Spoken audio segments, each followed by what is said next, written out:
Okay, so today I'm bringing you the P16 Smart Toy. Has instructions in the box because it does have instructions if it gets hairs in between right here on the side, how to take it off. It comes with like a little screwdriver that is to open right here. You see this little ball right here? It has a little nook right there. That's to open that up and clean out all the hair that gets in between. It does come with multiple little bunny outfits for it. So it could be like a bunny chasing. It has a yellow one, a pink one, and a brown one. Also has these little tails.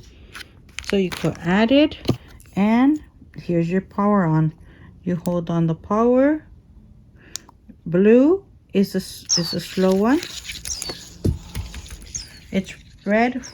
Oh, you see, they're already entertained with it. They want to know it. I love the little, you see how it chirps?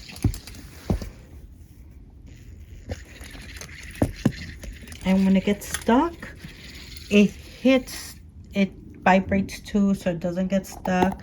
And if your cat touches it, it moves. So you could keep it on all day, go to work, and if it hits a wall or gets stuck somewhere, like right now, look, it's stuck back there. Here it is. When it's red, it means it needs battery charged. And it has a blue, a purple, and a green, yellow. There it is. It's vibrating because it's stuck somewhere. So there you go. Let me put this on the floor for them so you guys can see how it goes.